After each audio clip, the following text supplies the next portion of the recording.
485 BC, the land of Israel, conquered by the Babylonians, was a wasteland, uninhabited except for a few peasants eking out a bare existence.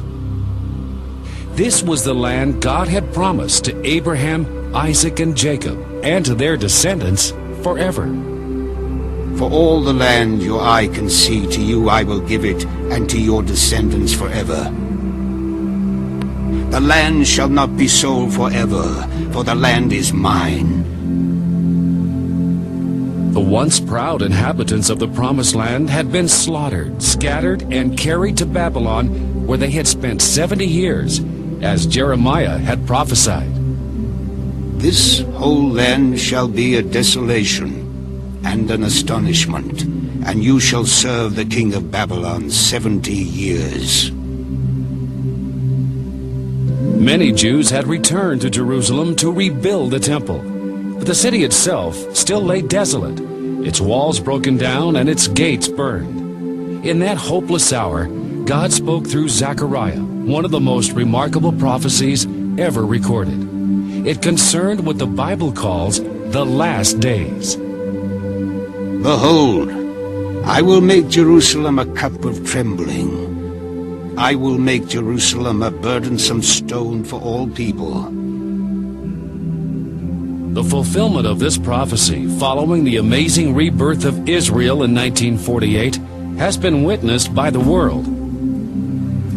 Exactly as the Bible foretold, not New York, Berlin, or Moscow, but tiny Jerusalem is the world's greatest burden. So great is it that the United Nations Security Council has devoted nearly a third of its deliberations to Israel, which has 1,000th of the Earth's population.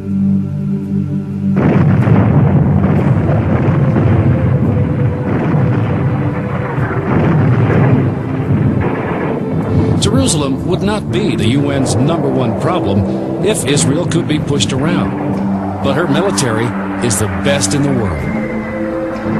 In that day will I make the governors of Judah a torch of fire, and they shall devour all the people round about. The Lord shall defend the inhabitants of Jerusalem.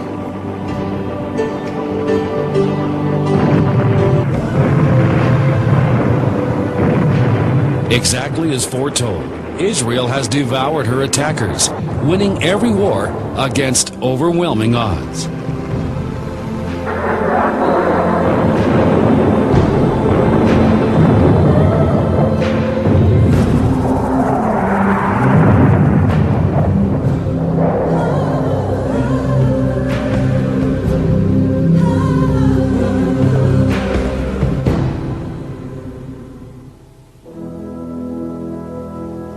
The angel Gabriel told Daniel that Jerusalem would be rebuilt, that 483 years later, Messiah would come. His own people, Israel, would reject and crucify him, and the city and temple would be destroyed again.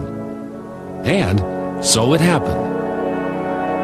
And after shall Messiah be cut off, but not for himself and the people of the prince that shall come shall destroy the city and the sanctuary. Jesus rode into Jerusalem on the very day prophesied, was hailed as the Messiah, then rejected. Jesus prophesied, Verily I say unto you, there shall not be left here one stone upon another that shall not be thrown down. And they shall be led away captive into all nations. In AD 70, exactly as Jesus foretold, the Roman armies under Titus sacked Jerusalem and left not one stone of Herod's temple upon another.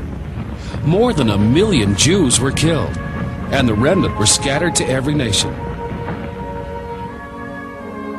You shall be plucked from off the land you are about to possess, and the Lord shall scatter you among all people, from the one end of the earth even unto the other. Israel's prophets also foretold the anti-Semitism that would pursue the Jews everywhere. To be a curse, an astonishment, and a hissing, and a reproach among all the nations. Scattered to every nation, Jews have been hated, persecuted, and killed like no other people, while the barren land of Israel continued to mourn. In 1867, a visiting Mark Twain wrote, Bethlehem, where the angels sang, is untenanted of any living creature. Palestine sits in sackcloth and ashes, desolate and unlovely. In another remarkable prophecy, Jesus declared, Jerusalem shall be trodden down of the Gentiles until the times of the Gentiles be fulfilled. Jerusalem has been fought over by every major power in history. The Babylonians held it, then the Medes and Persians. Alexander the Great took Palestine for the Greeks in 333 BC. Later, the Egyptians and Syrians alternately had it until the Romans. Islamic invaders took control to be replaced by the Crusaders. Later, the Islamic Mamelukes of Egypt possessed Jerusalem. Then the Ottoman Turkish Empire ruled for about 400 years. And all through these centuries, the Jews lived there and suffered. Fulfilled Bible prophecies concerning Israel, Jerusalem, and the Jew provide irrefutable proof of God's existence and that the Bible is true. Most people think the Roman Catholic Crusaders freed the Holy Land for the Jews. In fact, they slaughtered the Jews and took that land for the Catholic Church. Pope Urban II, who organized the First Crusade, urged the Crusaders to start upon the road to the Holy Sepulchre, to wrest that land from the wicked race and subject it to yourselves. Hordes of volunteers, under the banner of the cross, massacred Christ's earthly brethren, the Jews, all along the route to Jerusalem. The crusade leader, Godfrey of Bouillon, vowed to avenge the blood of Jesus upon the Jews, leaving not one alive. Upon taking the city of David, the Crusaders chased the Jews into the synagogue and set it ablaze. Succeeding popes treated Jews as lepers without rights. Among them, Pius VII, Leo XII, Pius VIII, Gregory XVI. Hitler's abuse of German Jews leading up to World War II uncovered a simmering anti-Semitism that was actually worldwide. The ocean liner St. Louis, crammed with 1,100 Jewish refugees, was turned away from every port in South, Central, and North America. Those 700 had valid papers for entering the U.S. President Roosevelt sent them back to perish in Hitler's ovens. Even Switzerland turned fleeing Jews back to their murderers and acted as Hitler's banker, holding billions of dollars for the Nazis in gold and funds stolen from Jewish victims. By the end of World War II, God's promise to bring his chosen people back into their land seemed more preposterous than ever. 6 million Jews had perished in Hitler's Holocaust, a fact which many continue to deny. Yet Adolf Eichmann, in his memoirs written in prison, called the slaughter of the Jews, quote, the most enormous crime, the biggest dance of death in the history of mankind.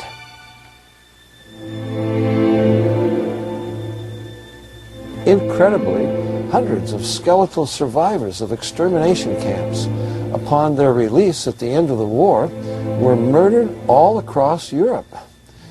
Yet God's promises were sure.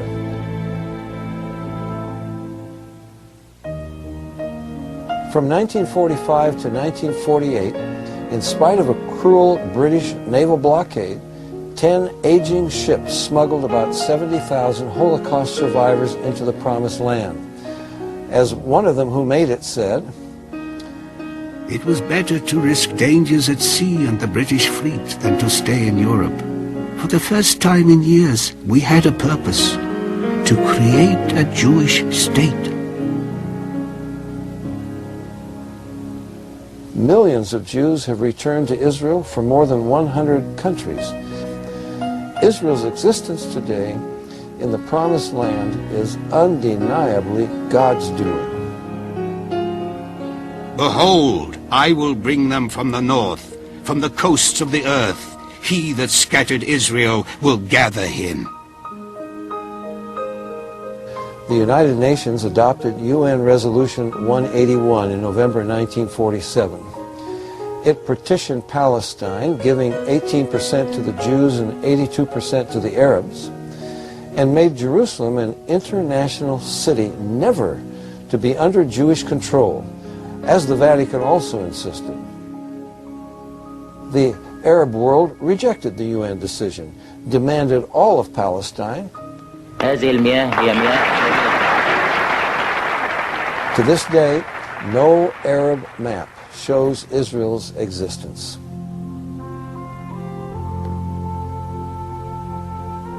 May 14, 1948, Israel declared independence.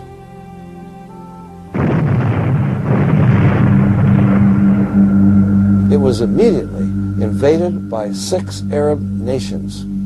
These armies outnumbered the Jewish settlers many times over and had overwhelming superiority in weapons, tanks, and planes. Given an indefensible narrow strip of land by the UN and attacked by enemies determined to exterminate her, Israel should have been annihilated. But to the astonishment of a watching world that was cheering for the other side, the Israeli settlers soundly defeated their would-be destroyers, exactly as God had promised. And so it has been in war after war, as her enemies have repeatedly attacked to annihilate Israel. Yes, annihilation is their determined purpose. Muslims have a religious duty to exterminate the Jews. They dream of destroying Israel and hold celebrations to honor murderers of innocent Israeli citizens. Islamic fundamentalism is now sweeping the world. Muhammad himself declared, "The last hour will not come before the Muslims fight the Jews and the Muslims kill them." Yet the media calls Muslim terrorists radicals and extremists. In fact, they are simply being true to Islam. The Quran declares, "Take not the Jews and Christians as friends. Slay the idolaters wherever you find them. Besiege them, and prepare for them each ambush." Hitlerian threats pour continuously from Muslim religious and political leaders on TV and over radios and loudspeakers, in mosque and street. When Gaddafi screams, "The battle with Israel will be such that Israel will cease to exist," he speaks for all. The extermination of Israel is bred into Muslims in their mother's milk. A Syrian minister of education wrote, "The hatred which we indoctrinate into the minds of our children from birth is sacred." A 9th grade textbook in Egypt declares, "Israel shall not live if the Arabs stand first in their hatred." And a 5th grade textbook says, "The Arabs do not cease to act for the extermination of Israel." Israel is insane to attempt peace with such enemies, but worldwide pressure forces her to. In the Yom Kippur War of 1973, thousands of tanks swept simultaneously across the Sinai from Egypt and down the Golan from Syria in a carefully coordinated sneak attack. Israel's military forces were all on leave, celebrating the holiest of Jewish religious holidays, and it took 3 days to fully mobilize. 300,000 Israelis fought 1.2 million Arabs. Teetering on the brink of defeat, Israel's casualties were heavy. But in undeniable fulfillment of Zechariah's astonishing prophecy that Jewish forces would be like fire to devour the surrounding nations, Israel routed her enemies In retaliation for Israel defending itself, 61 nations broke diplomatic relations with her, but none rebuked the Arabs for their sneak attack. Israel's desperate and costly self-defense is consistently portrayed as wanton aggression against its peace-loving neighbors. Anti-Semitism motivates world media, which is largely controlled by oil interests. Not a word of criticism appears in response to repeated Arab vows to exterminate Israel. When Israel deported 400 Hamas and Islamic Jihad terrorists who had murdered and maimed hundreds of Israeli citizens, there was a hue and cry in world media and condemnation by the United Nations. But when Kuwait deported 300,000 Palestinians, mostly innocent civilians, the media hardly noticed, and the UN ignored it. The United Nations is blatantly pro-Arab and anti-Israel. The UN's, quote, peacekeeping force, unquote, in Lebanon sheltered PLO terrorists, allowed them to use UN facilities for training, gave them military equipment, and assisted terrorist squads on their way to attack Israel. When Israel, in desperation, finally invaded southern Lebanon to clear out the PLO, it uncovered within the UN area caches of enough military hardware to sustain a 1 million-man invasion. Most of it, interestingly enough, was too sophisticated for the PLO to operate and was obviously intended for a Soviet invasion. The United Nations has condemned Israel more than 370 times for defending itself, but has never condemned the terrorists and aggressors who attack her.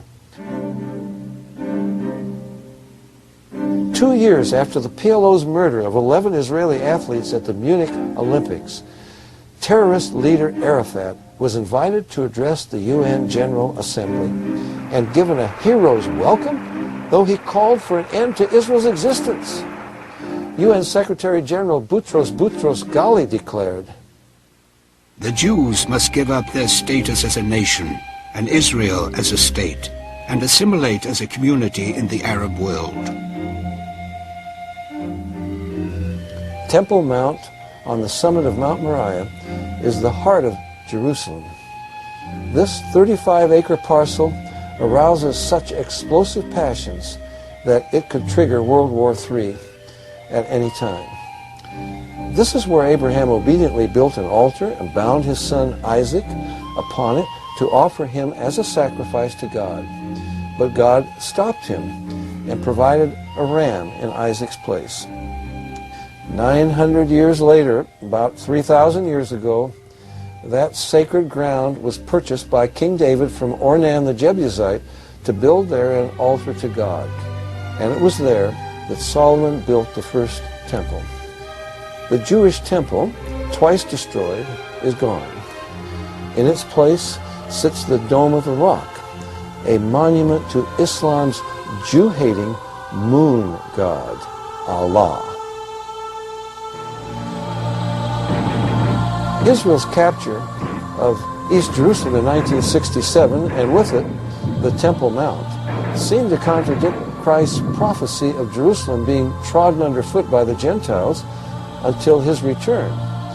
But incredibly, Israel immediately gave the Temple Mount back to the custodial care of King Hussein of Jordan, who turned it over in 1994 to Yasser Arafat and his PLO. Thus, the very heart of Jerusalem remains in Gentile hands, and the Gentile nations of the world demand control. Central to the Middle East conflict today is the issue of the so-called Palestinian people. The Palestine Liberation Organization, PLO, headed by Yasser Arafat since 1969, claims to represent the Palestinians. The PLO declares, "The struggle with the Zionist enemy is not a struggle about Israel's borders, but about Israel's existence." The PLO, as everyone ought to know, is an Islamic terrorist organization. It trained Idi Amin's murder gangs who killed about 300,000 black Christians in Uganda. Most terrorist organizations, in fact, around the world were trained by the PLO. Arafat committed his first murder at age 20. Under him, the PLO became the largest, wealthiest, and most vicious and bloodiest terrorist organization ever known. By 1970, the PLO had 55 bases in Jordan, and its continued terrorism against Jordanian civilians was so vicious that King Hussein turned his Bedouin troops on them, and after weeks of bloody fighting, chased the PLO into Lebanon.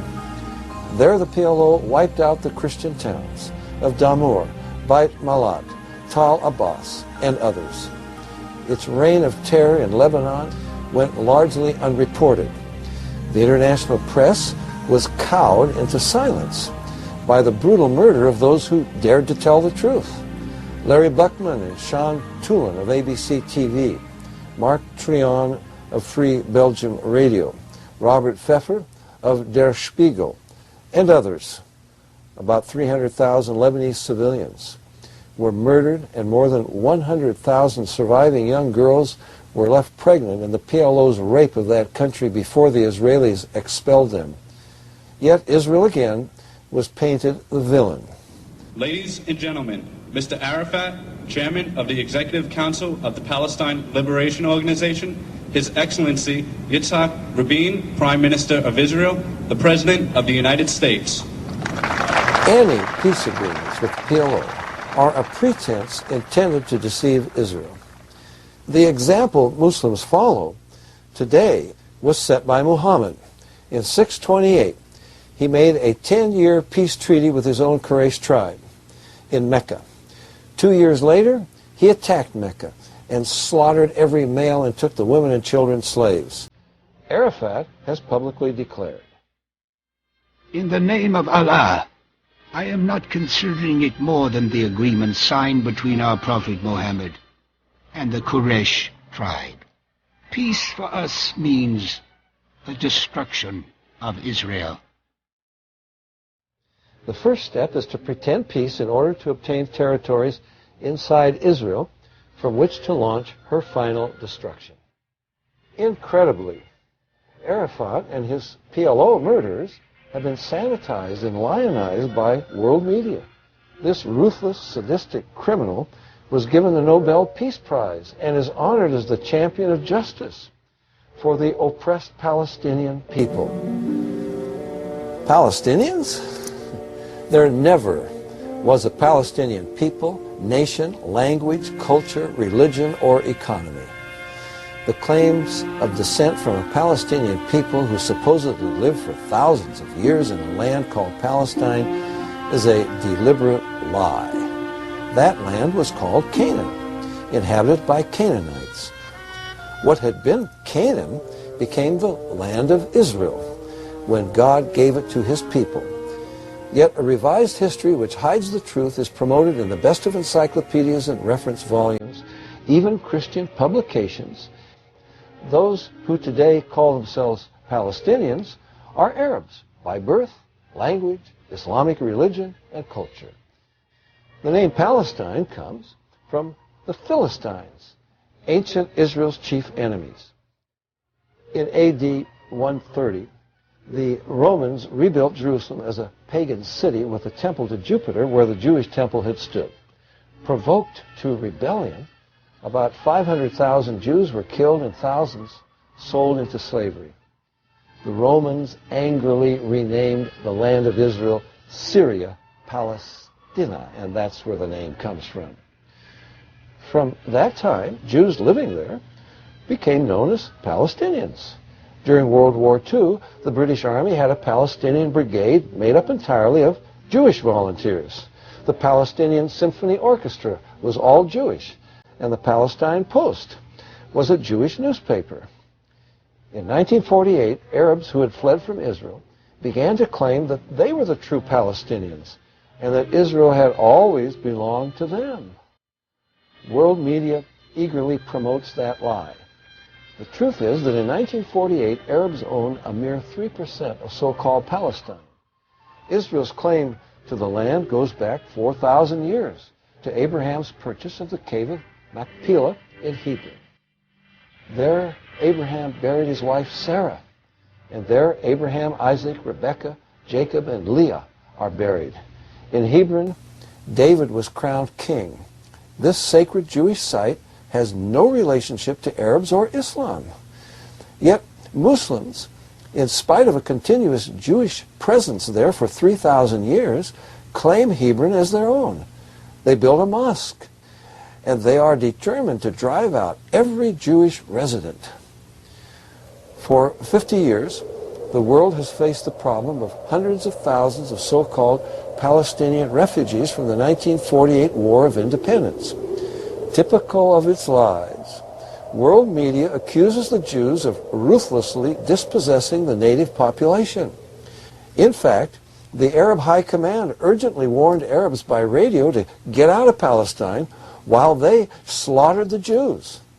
About 350,000 fled. Many did not.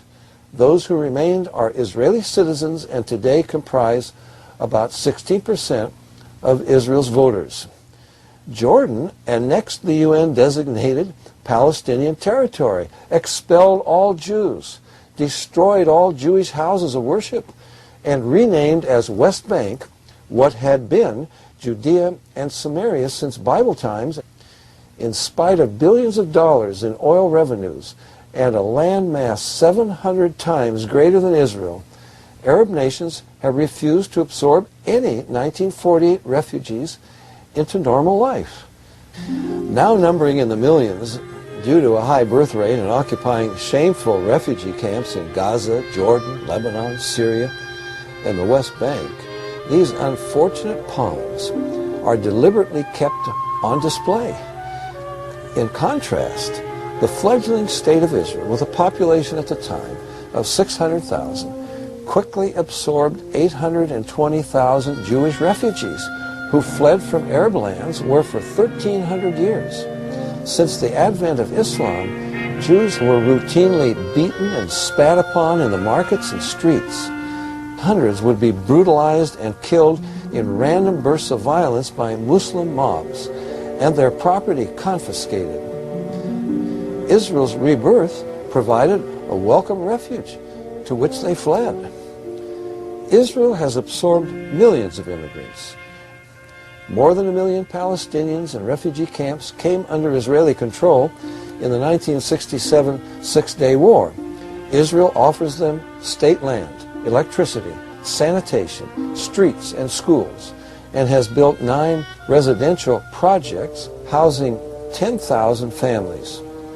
Arab nations, incredibly, oppose Israel's help for the refugees. Even more incredible, the United Nations annually adopts the following amazing resolutions. The General Assembly demands that Israel desist from the resettlement of Palestine refugees in the Gaza Strip. The General Assembly called once again upon Israel to refrain from any action that leads to the resettlement of Palestine refugees in the West Bank.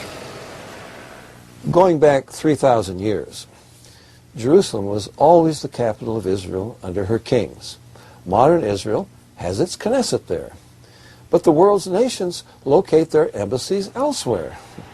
While visiting Jerusalem in 1998, the Vatican's foreign minister called the Israeli presence in East Jerusalem, quote, illegal occupation, unquote. In March 1999, Israel was notified again that the European Union does not recognize Israel's sovereignty over Jerusalem. In a papal bull on the year 2000 Jubilee, John Paul II once again rejected Israeli sovereignty over Jerusalem. In mid-February 2000, the Vatican signed an agreement with the PLO calling for, quote, international guarantees to preserve Jerusalem under international control. Roman Catholicism and Islam are Israel's 2 major enemies. Pope John Paul II has warmly received Yasser Arafat, that terrorist, many times, beginning when he was at the height of his career as the world's most notorious murderer and criminal. Pope John Paul II has piously condemned anti-Semitism, as he should, but he has apologized only for what, quote, the sons and daughters of the church, unquote, have done. Never has he admitted that the Inquisition and slaughter of Jews and evangelical Christians were official policy of the church and its popes. Rome insists to this day that Catholics, not Jews, are God's chosen people. A 1928 Vatican decree, for example, referred to Jews as, quote, the people formerly chosen by God, unquote. The Second Vatican Council in 1965 affirmed that, quote, the church is the new people of God, unquote. Catholic Rome calls itself the Holy City, the City of God, the Eternal City, titles God gave Jerusalem.